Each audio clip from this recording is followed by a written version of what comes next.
right. Cock. Stop. Nice. Okay, so okay, you guys. I'll just be telling you about the Tenra Bansho Zero tabletop RPG system. This is, an RPG in the same vein as D&D 5e or Pathfinder would be, except much more vocally based, and with a higher concentration of storytelling, and its rules having prioritized, fun. The rules, keep in mind that the rules say in themselves that if there's any rule that is presented in the book that is against the fun of the players or the fun of the game master, the rule should be ousted from the campaign. It is a very open-ended system and just very open to interpretation and very malleable. So just keep that in mind. The book states that the number one goal of the game master is to have the session with the players, and at the end of the session, have the players say, well, "That was a very fun time." And the mission for the players is to craft the most fun experience they can, and then tell the game master that they had a fun time. If this doesn't happen at the end of a session, then both parties, they need to try better next time. Is that actually in the book, or Yes. are you just reading? No, yeah, that's from the book. That's from the book. What the frick? Yeah, it is very crafted. It's very not your traditional tabletop. Mm-hmm. It's Eastern oriented. Yeah. So I guess the best introduction is that this is a Japanese tabletop game. It was translated only recently, and the setting it's made for is a much more Asian kind of setting. Very the campaigns run in this are much more Japanese in nature, in terms of taking place in a very Asian, Japanese, Chinese, Korean setting, with a lot of anime influences as well. It is a self-dubbed hyper Asian RPG. Nice. Yes. So yeah, a lot of katanas and oni and stuff like that, and a lot of mecha as well. Yo. So I'll yeah. Ooh. Okay. I'll start with going over the different. They're not called classes; they're called archetypes. Okay. This is a mix of types of classes and races. I'll be going through right now. That was my first question I was about to ask. Mm-hmm. Yeah. So yeah. Let's see. Oh, I'll go to the world book. Here's just a little a blurb of manga for the seeing the different classes, what's possible. Okay, so how do I begin this? Tenra is a land set in a kind of Edo Japan samurai era kind of thing, but with a concentration on mysticism and the beginning of development of robotics using magic. Magic has become used to reinforce the invention of mechanical things and computers and stuff. So the first archetype is the Yoroi, which is a giant armor or a giant mecha suit that is piloted by a child or a person of pure heart. In Tenra, there's a system called karma. The more karma you accumulate is the more power wells up in your body, which means the more karma you have, the stronger things that you can do. But at the same time, the more karma means the more corrupted you are as a person. And going over a threshold of karma will have you lose your humanity and you'll become an NPC. So it's like my corruption mechanic. Yes, exactly. It is exactly like that. So a Yoroi... what's up next? Wait, so back up. Wait, I heard something. You turn into an NPC? Yes, if you have too much karma. Yeah, if you gain Too much karma. There's a system called karma where doing certain things, using certain abilities will raise your karma stat. And going over 108 karma, the karma threshold, your character will go berserk and turn into an NPC permanently. They will lose themselves. Is there a way to reduce your karma? I think there's ways to reduce your karma. There are ways, yes. Yes. And under specific circumstances like the Yoroi, you have karma shared between the pilot and the mech. So So Gundam. So- Guy. If your character, if your character is just kind of like inherently bad, that doesn't. That doesn't No, that but doesn't in- give you higher karma. Karma is received through specific things. It's not really being bad I as a see. person. It's through a special type of corruption. I got you. Okay, so it's like magical almost. Yeah. So a Yoroi armor Okay. is a person of pure heart or a child piloting a very specialized mecha suit, also called an armor, a Yoroi armor. That's the first archetype. The second sub-archetype of that is the Kimen Yoroi. Kimen implicating its mass-produced version. A Kimen Yoroi has nothing to do with those of pure heart. It is controlled by it can be controlled by any person because it has a built-in computer into its system.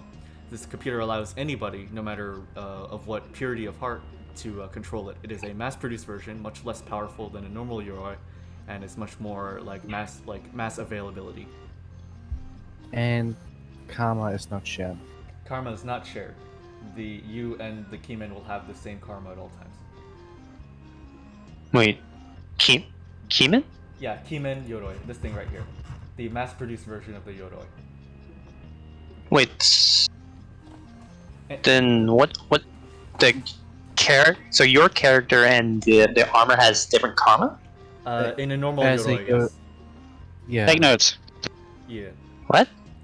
Yeah, so, here, let me pull up the character sheet. I could It's kind of explain about the Yoroi part. I think just the simplest way is like here you have your karma. So let's say your total karma is like 50. If you're an armor rider, you'd list like 10 here. That would be your karma, and then the karma of your suit is 40. So you have 10 karma, so you wouldn't have to worry about going berserk or anything because that's your 10 karma, you know? Though if you were to access your Yoroi, you would then have the 50 karma. Mm-hmm. And then when you get out of it, you're back to 10 karma. Hmm. That's a rule you have to worry about later, though. Like, I'll guide you through that when the time comes if you make a Yoroi pilot. But right now, don't Yeah, centralize for it now- like that. Mhm. Yeah, for now we're just going over each race, so Yeah. don't don't think don't about think it too too much about it. Yeah, Besides, there's also the PDF download. yeah. As well, to so- take a look later. Okay. The next is our on. Oh, here, let me. The next is the Onmyoji, the spiritualist sorcerers and sorceresses of the world. They use talismans and special papers to summon abilities, spirits, and familiars into the world to use in daily life or combat. Onmyojis take a lot of pride in their abilities, which are usually very powerful ones. Their abilities as well are also linked to karma.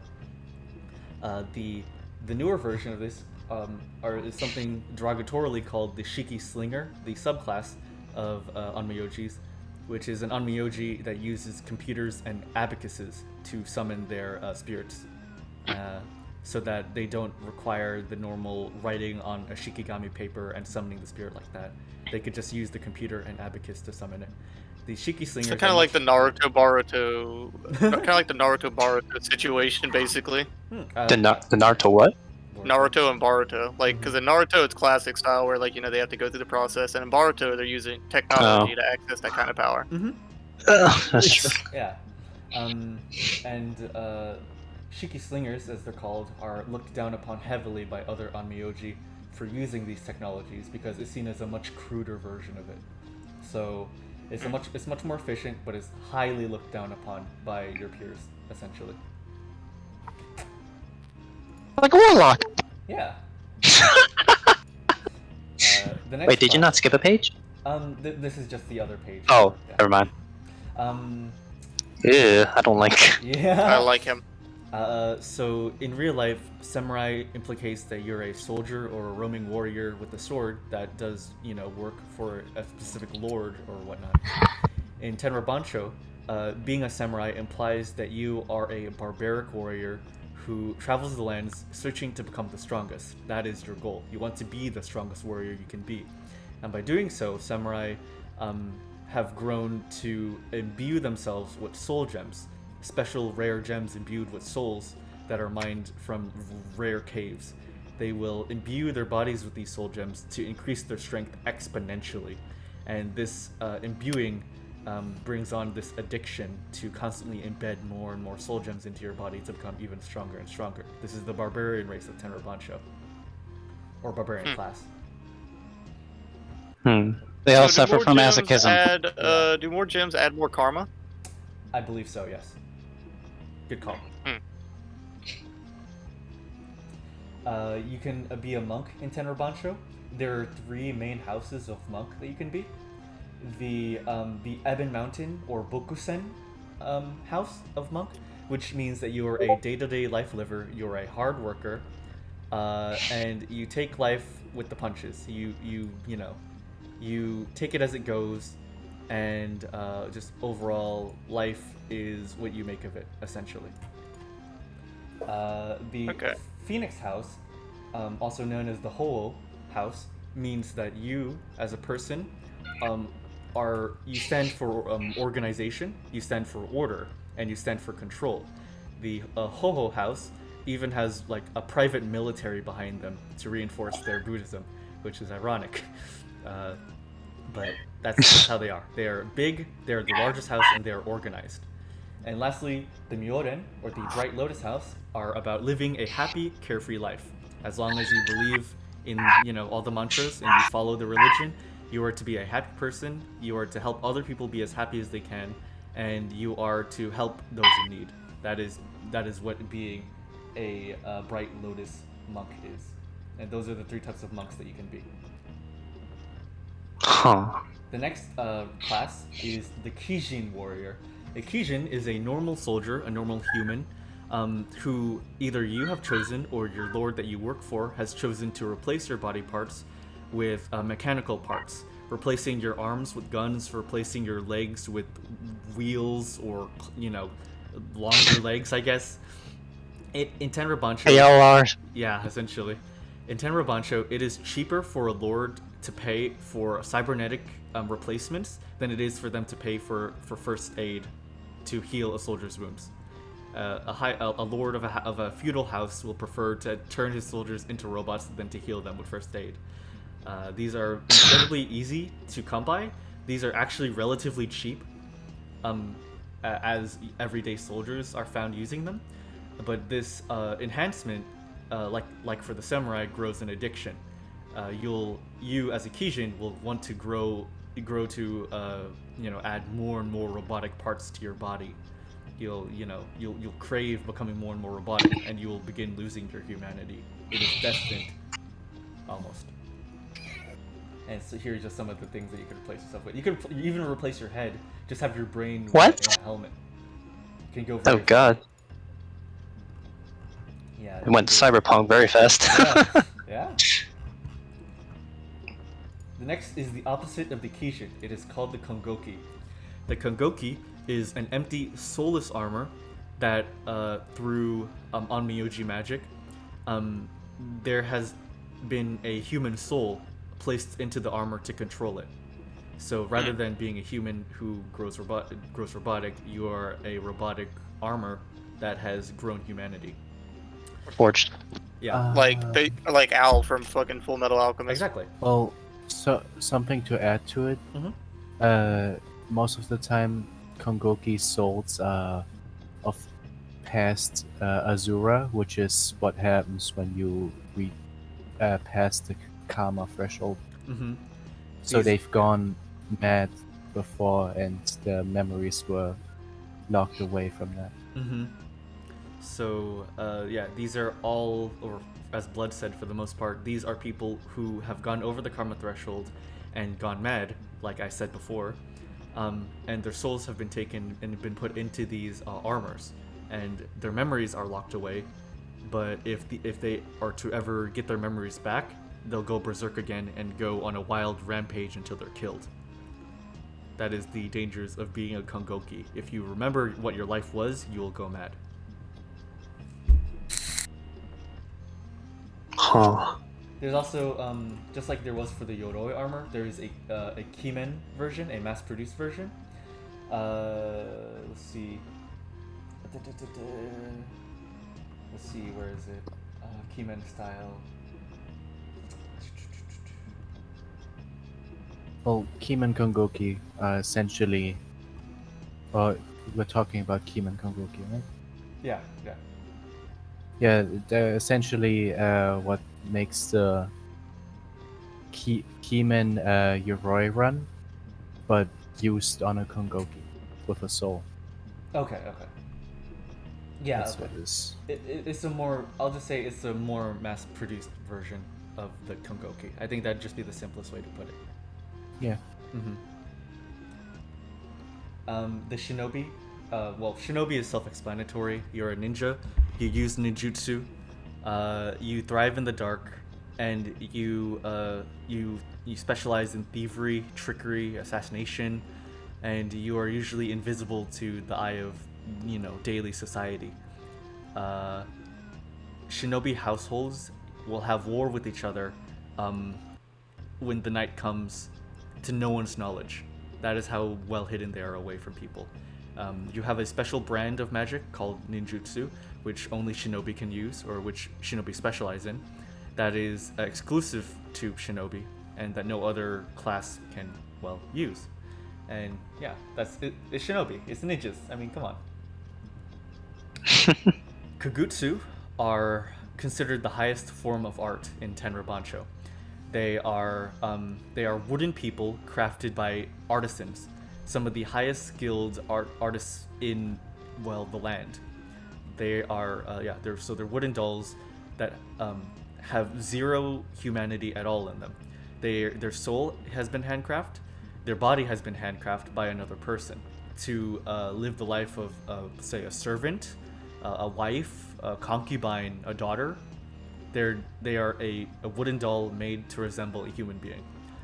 Of course, the highest class ones are art, and a lower class kagutsu are used as like security guards for temples, and soldiers, whatnot. That is what a kagutsu is.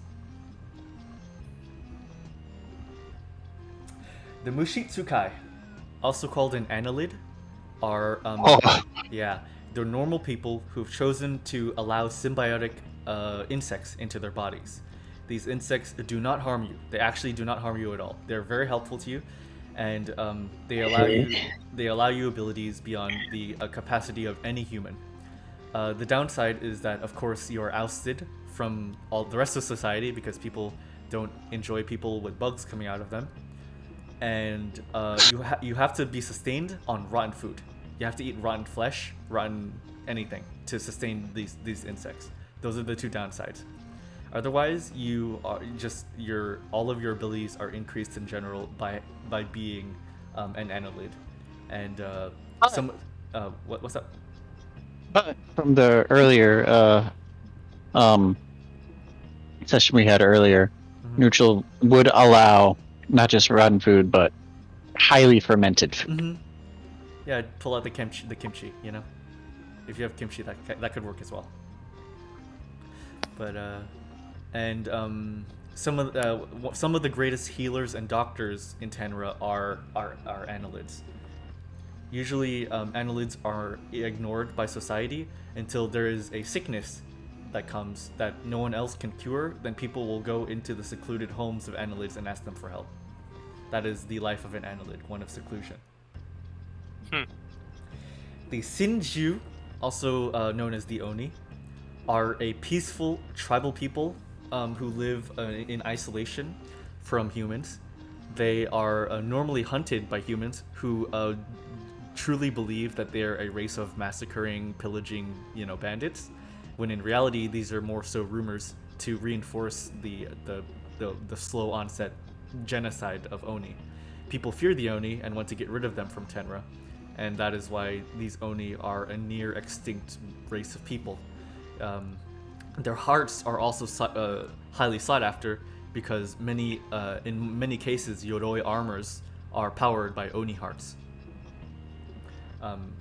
Oni are generally pretty strong people. They're very capable, and they also have a soul link with other Oni through their horn that you see on their forehead. That link allows them to speak with each other telepathically, wordlessly, and know each other's emotions. That is the Shinji. And the final archetype is the most elusive one, and the one I know least about is the agent. Assassins, manipulators, politicians, and just essentially backwards kind of, say, members of society who hail from a secret Buddhist organization. Their goal usually is to, go into, say, the government, or go to a high lord of a feudal lord, and pull some strings, change some opinions, and kill anyone who doesn't agree with them. Of course, outside of the eye of society, they are a very strange archetype. They usually deploy priests and shrine maidens who have barcodes on their uniforms to signify that they're an agent of this secretive and elusive Buddhist, society that wants to have reign over the rest of Tenra. And yeah. So basically, religious corpos. Religious corpos and Inquisition, yes. Okay.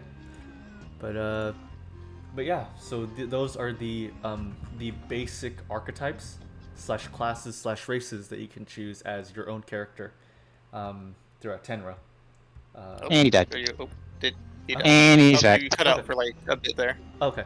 These are the basic archetypes / races / classes that you can play as throughout Tenra Bansho. There's also a system in the rulebook that allows you to create your own archetype if none of these satisfy you. So so go through that if you want something else. It's pretty in depth, and it allows you to make something that's your own while still following the rules. It's very cool. I'd like to also point out that these are the basic archetypes, but in the rulebook, as Nicho said, you can create your own or choose from a sub archetype that these archetypes have. Yeah. For example, the Kun, Kugutsu. or the Oni. Let's the Oni. You can be a half Oni. That's like a sub archetype. That is something available to you. Yeah. Yeah. And you're not restricted to one of these. You can be like an Oni annelid. You can be an Oni that has insects going through them. That's pretty neat. It's pretty open-ended. It just depends on some basic math. Each arc, which we'll go into with this. This is the character sheet for Tenra Bansho. It looks a little daunting, but it's actually relatively simple. So of course you have your name, age, sex. Concept is a general rundown of what your character is, that you determine that yourself. Archetypes are what we just went through. So at the bottom of the rulebook, they have a list of archetypes. Let me find one just so I can have an example. Let's see. Let me pull up a good one. Let's say let's take Doctor and Healer, as I did earlier.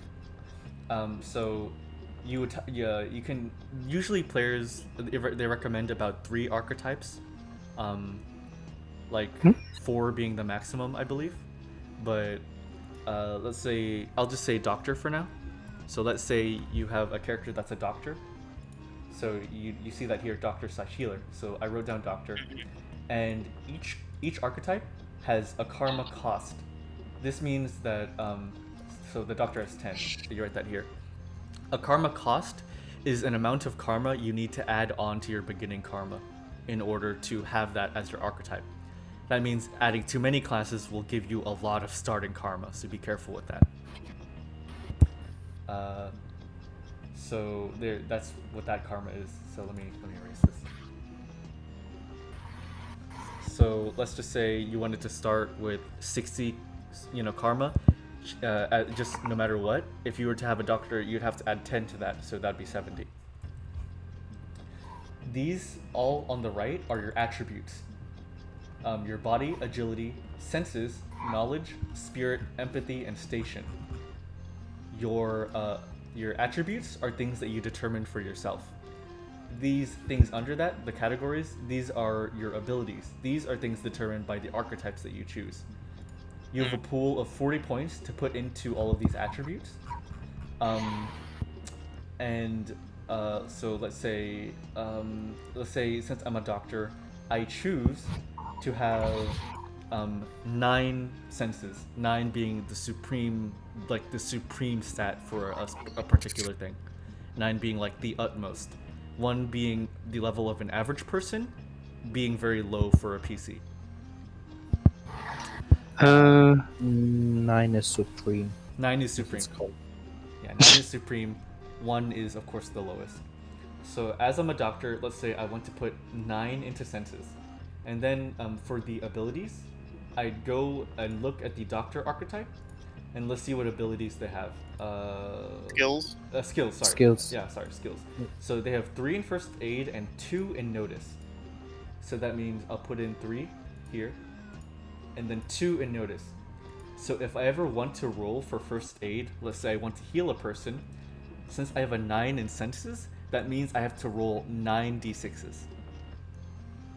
I have 9 d6s I can roll for. Yeah. And in order to get a success, since I have a 3 in first aid, I need to roll a 3 or under. Under? Yeah, 3 or under. Yeah, because let's say you have a 5 in first aid, you're level 5 first aid, that means that if you roll a 5, 1, 2, 3, 4, or 5 is a success. And the only way to fail is to get a 6. That is how Warhammer does it. So, you need any one of the dice to roll a 5 or lower? Majority, I think. How it works is, let's say I roll all 9 die, and I get let me turn this back. Let's say I roll all 9 die, and then I get 3 on all of them. Then that means I have 9 successes. That is a great success. If I were to roll 9 die, and let's say I failed on let's say I got a 4, 5, 6 on 8 of them, but got a 3 or under on one of them, that's 1 success, and that's considered a minor success. Like, which means that you didn't do that great, essentially. So that's how the rolling system goes. It's pretty relative. It's a little relative, I know, but it makes more sense in combat. Just know that having 9 successes is a crazy amount. That's all I'll say. Okay. So each archetype also has this thing here. It's called an attribute cost. And let's say some don't have attribute costs. But let's say a class gives me an attribute cost of 5. That means I have to subtract 5 from the pool of attribute points that I have. So that means instead of having 40, I have 35. So I'm limited in that case. That's really all that is. Everything else is pretty standard. Ki is kind of like it's something that you can use for like adding extra rolls. It's kind of this game's version of having like an inspiration, but it's something you carry with you as though it's an EXP point. You know? So are we also going to be getting into what each of the skills do? What each of the skills? I think all of it so far is relatively self-explanatory. Like, what is under unarmed combat? Unarmed. That is Worm charm. Worm charm. That has something to do with being an annelid. Okay. Worm. Yeah. What the heck is station? Well, first, what's it like? Oh yeah, it's a worm charm. I believe it's how well you can interact with the annelid. The insects inside your body. Yeah. Yeah. Station. That's a good question, Max. Station is your ability to wield different weapons. If you have a 2 in station, that means that you can wield basic weapons like hammers, swords, knives, and whatnot. But things like say lances or glaives or those will cost much higher like points in station, around 6. And then Yeah. what is like the charisma of all this? The charisma, that would be something. It's Empathy? It's essentially empathy. There's persuasion, pillow arts, which is like pep talk, encouraging people, and performance. Yeah. Yeah. I need to point out something with station. Yes, it is correct. Like, depending on like what points you have in the station, you can use certain weapons, but it's also means for like a social standing or social class in the world of Tenra. Okay. Yeah. Thank you. Think of it as your form. Yeah, How you conduct yourself. Yeah. Your kata. Yeah. Your what? Your kata. It's I don't know what that is. Kata is the thing that we do in karate and jujitsu. It's your stance, your form, your way you conduct yourself. It is the method of how you both physically moving your body, but also kind of conducting yourself with body language. Mhm. So station would, in this sense, for Tenra Bansho is the ability to wield something, but also to wield it properly. Yeah. Okay. Yeah. And some of the skills they're like already darkened. What is that? Is that we start with those or? Yeah. That's inherent. Those are like Yeah, base. Those are like base. Okay. Yeah, because you can't have 0 movement. You can't have 0 melee weapons. Yeah. Yeah. Yeah. Some of the skills have like the 2 boxes. What's with the 2 boxes? Let's see. Oh, you mean body, agility, and senses? I figured out what that does. Yeah. It depends on the archetype, Okay. and like for example, the samurai, they do have like because like they have beads and stuff. They do get like a power boost using those like soul gems. So that's like additional boost of power there. Yeah. Okay. So It's like- so it's a separate stat if you have a powered up version. Samurai have their power up with the soul gems, and it also applies to if you pilot an armor. When you're in the armor, you'll have you'll use the second stat, the higher stat instead. You'll use the armor stats. Yeah, you use the armor stats instead of your own. You can be a weak pilot but have a very strong armor, essentially. So yeah. So Ki is essentially a special point that allows you to roll extra rolls in attacks and whatnot at the cost of karma, at the cost of adding more karma to yourself. Karma, I explained earlier, it's your soul's ability and strength, but also the corruption of it. Fates are a very unique thing that I think all of us are still learning, but it is essentially your drive as a character and what your personality and your character is based off of. Say, for Dr. Healer, their fate is to protect the weak. So that would be your first fate, would be to move right in here, protect the weak. And that would be what your character is. You want to protect the weak. And as time goes on, during intermissions, you will be able to add more fates. You'll be able to add more fates. Say, I want to defeat the local gang. I want to overthrow a warlord.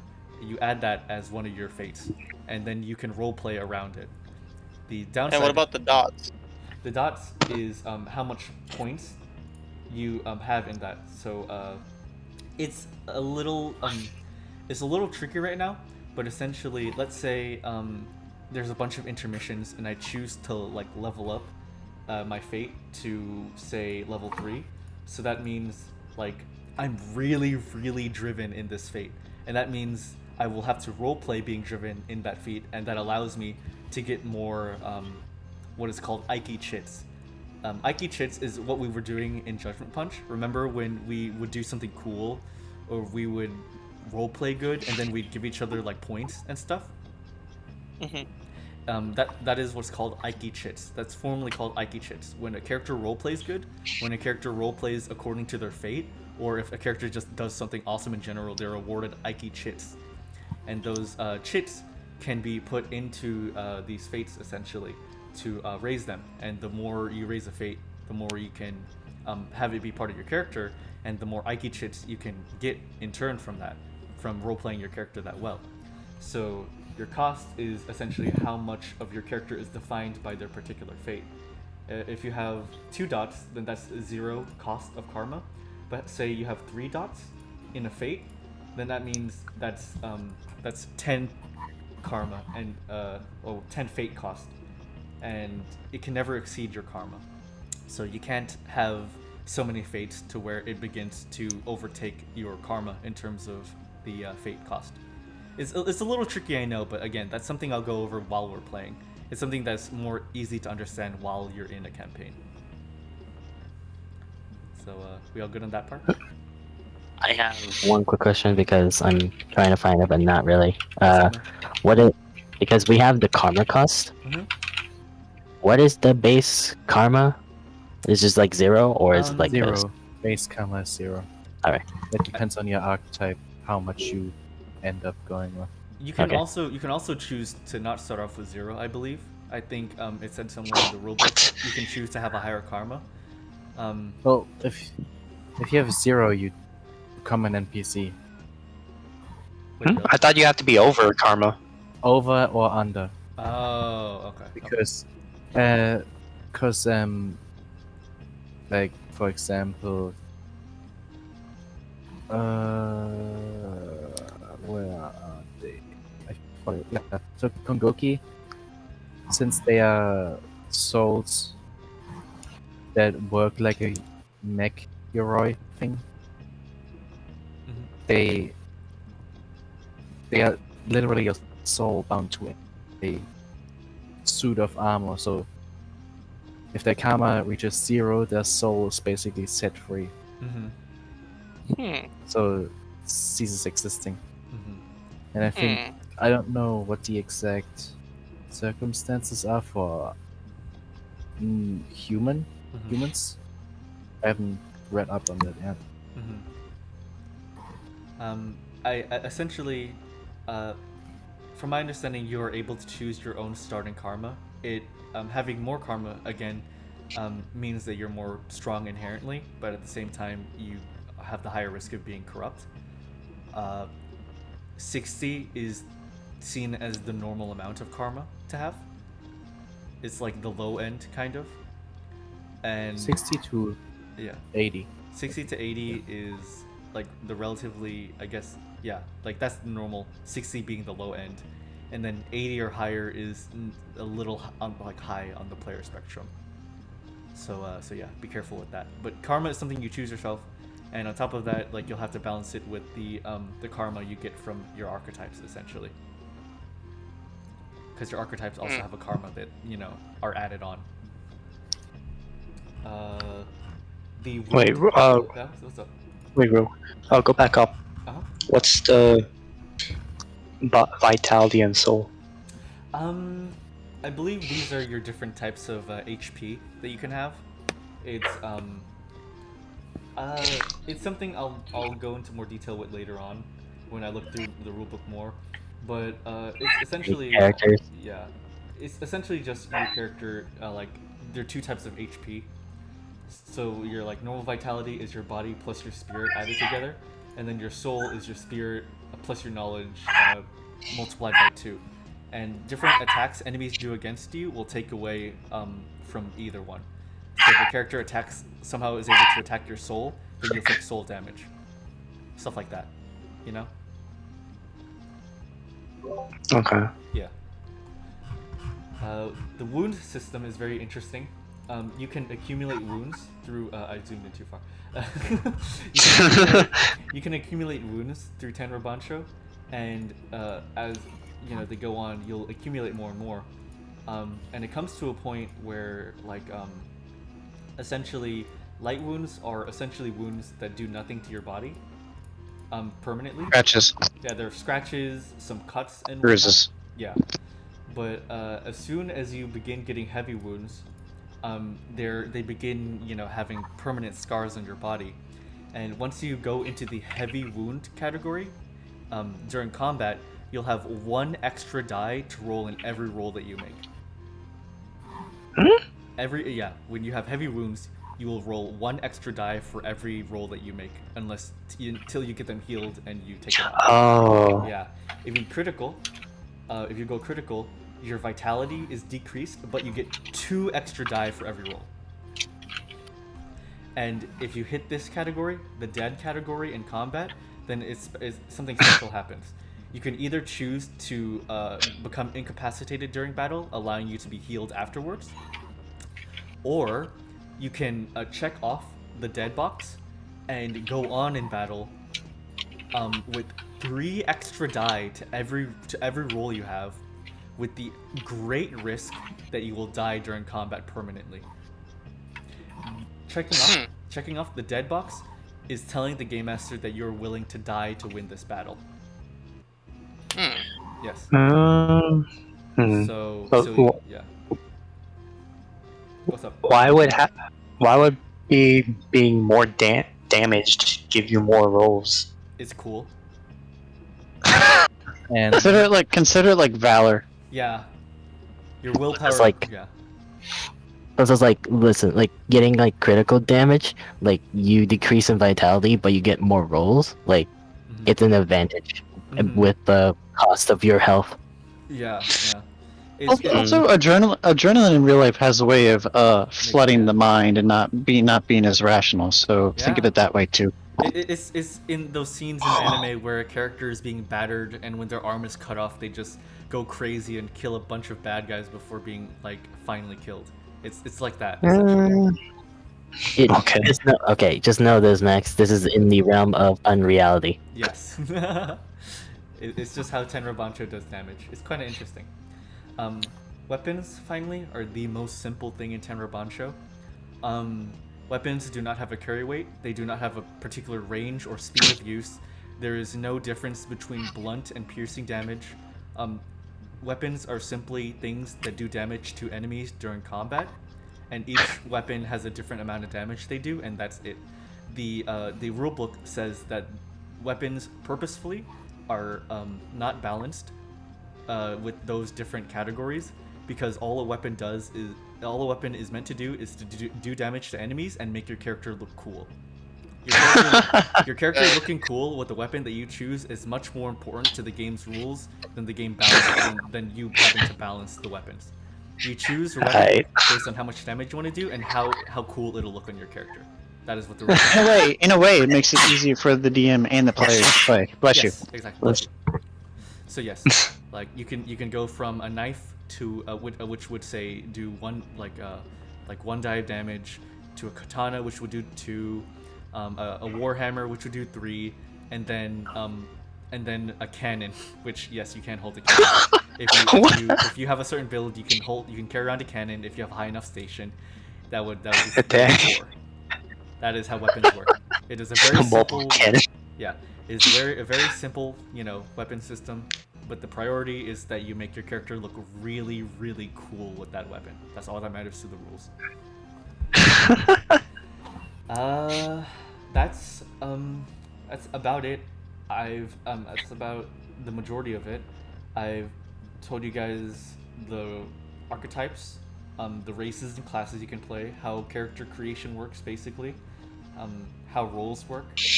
I guess how combat would work is something, again, I'll touch up on a little bit later while we're doing it. But the important thing is that you can use ki points, of course, to add die to your attacks to make them more powerful. You can also use ki to do multi attacks, where in your turn you'll attack multiple enemies. But the rulebook says, and I quote, that is the uncool way to do it. The cool way to do it is in combat, go into a place in combat where you're surrounded by enemies and do what is called counterattacks. In Tenra Bansho, every attack warrants a defense or a counterattack. So every time an enemy attacks you, you are allowed to roll to attempt to counterattack them. You both will roll your particular attack die, say melee weapon. So again, let's say I have 5 agility, and I have 5 agility, and I have a 3 in melee weapons. Let's say I roll those 5 die, and your enemy rolls 6 die because they have 6 in agility. If they get 6 successes and you get 5 successes, they will hit you with a failed counterattack. But if they get less than you, if they get like 3 successes and you get 5 successes, you will successfully counterattack them and do damage to them during their attack. Ooh, what if it's a range versus a melee? I don't think the same applies to range. I think range, you just attack, like the range attack happens and you can't counterattack. Unless you probably have a ranged weapon as well. Or So you just shoot each other. Yeah. or you're willing to, yeah, or you're willing to throw your spear, I guess. I don't know. Again, I'll touch up on that later. We'll worry about that when we get to it, and that's my thing to worry about. You don't have to worry about that. But yeah, that's how combat goes. And the rulebook says the cooler way to do multi-attacks is to go and be surrounded by enemies and then counter-attack all of them when they attempt to attack you. Don't do this for strong enemies though, because they'll kick your ass. They don't say that specifically, I'm paraphrasing, but you know. Yeah, so that's combat. And I guess the final thing is just how campaigns go. Tenra Bansho is made for one-shots and short campaigns. It is made to last like 1 6-hour session or 5 or like 5 or 6 1-hour sessions. They're meant for short campaigns. Every campaign will begin with what is called a zero act, where every player character is introduced individually.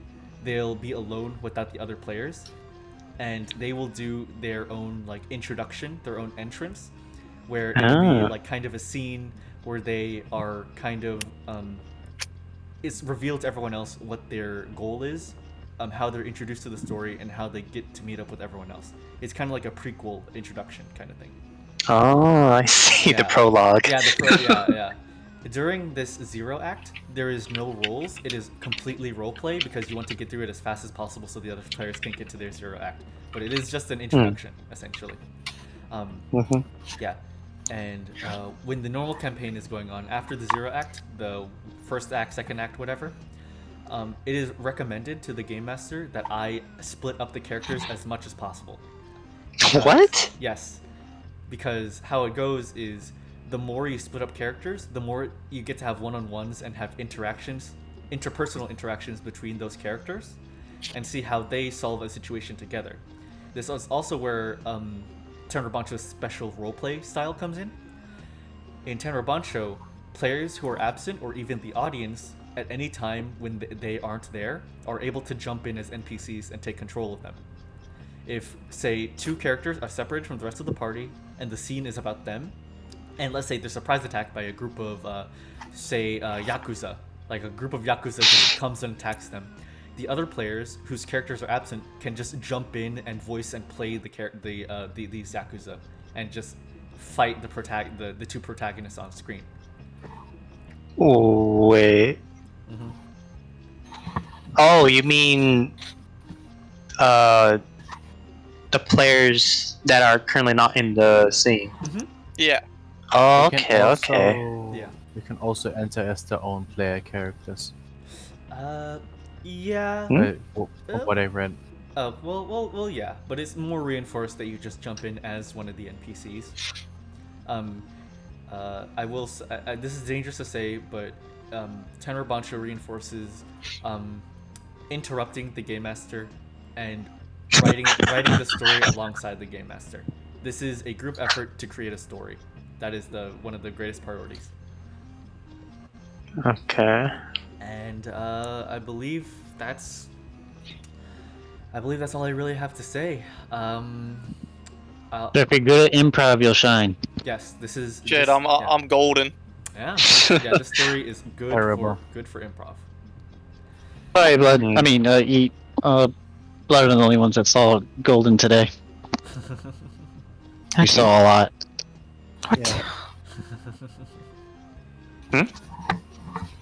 Inside. Come fast. I feel like I'm not gonna question. Don't worry about it. Anyways, but yeah, that is Tenra Bansho Zero. That is how the system works, or at least the very basics of it. How the roleplay works, how the character creation works, the classes, the races. Yeah. So earlier, so Tenra, of course, is very open-ended. I asked the earlier group what of 3 directions they would prefer. I gave them the choice of bizarre and over the top, which is how we ran Judgment Punch. I gave them a realism, which would be using Tenra Bansho's specific lore and their world to create a story, which is more in the vein of Kenshi, where it's really dark and kind of grimy and realistic, and I would make it much like a samurai movie kind of. And for the third option, which ended up winning, I chose a mix of in between, where it would be a pretty grounded setting, but allowing for the possibility of bizarreness when the time comes. Oh, that's perfect. Yeah. God damn it, Moo. And then I also gave them Basically, One Piece. Well, I've never watched One Piece, so I don't really know. Yeah. I see, yeah. Yeah, you're missing out. Why you're so lame? I like to watch One You Piece. should go watch There's a some bajillion One Piece. episodes. We don't care. It's a great series. You're missing out. By the time like Okay. catch up, And then the second voting I had was whether to have a world created by me or created by us versus using Tenra's world, the world of Tenra. And the world created by me / created by all of us was the one that won over. I've decided, I'll tell you this for the sake of creating a character. It'll be a world very similar. It'll be a kind of Edo, ancient, like samurai Japan era kind of world, but with technology built in.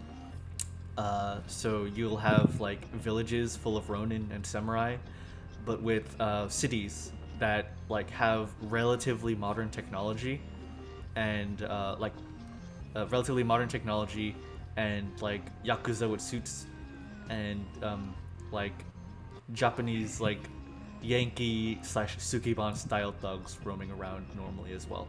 That is kind of the world I'll go for, relatively. But yeah. Any questions?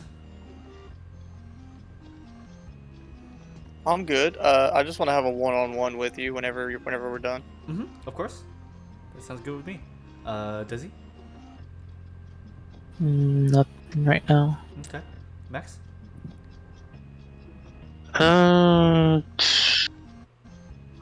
So the archetypes thing, I thought that was the basic ones you showed, but then you have a doctor.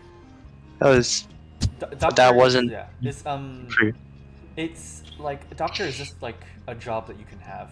You can be like, you can essentially be any one of those and be a doctor. There's a list of archetypes in the rule book that you can be, even if it wasn't listed in the initial thing that I showed you. So are those just like examples? The big ones that I showed you in the world Yeah. book here, these are like the big ones that exist. You actually don't have to be any of these. You can be a normal human doctor if you wanted to be. You're not restricted to being these. You can just be a normal human person as well. But you know, you have a lot of things that you can choose from. And you say you can be like 3 or 4 archetypes at once? Yes, essentially. See, things like doctor and stuff is listed under general archetypes, which falls under none of what I showed you. Yeah, so like basically subclasses, like you choose your main class, like like the armor guy or like the agent thing, and then you choose like up to 4 of these subclasses. Yeah, you have a lot of freedom. Just as long as the math adds up, you don't you don't have too much of one thing. Like they usually balance themselves out, essentially. Start with 40 points. Yeah. But yeah, just that's how that goes. Very similar to how Red and 20 work.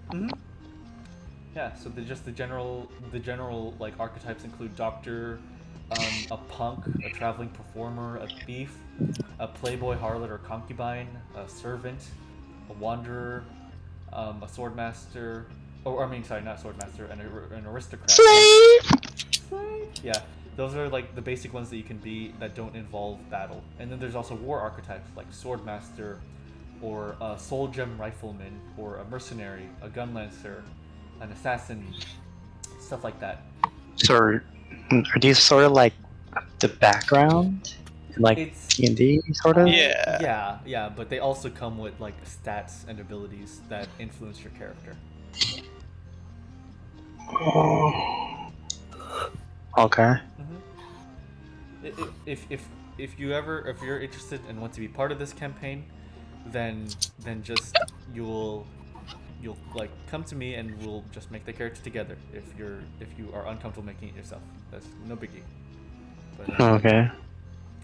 So anyone who's interested in joining like the lineup of people who are going to be in the campaign, please just DM me that you're interested. Like give me a message and type I am interested. And if you're not sure yet, then you can just do it later.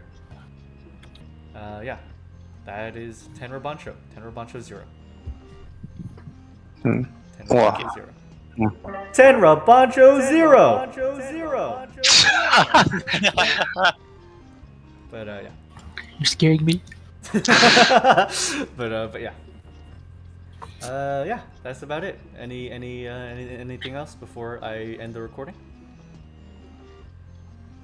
I mean, you can just edit. I'm good.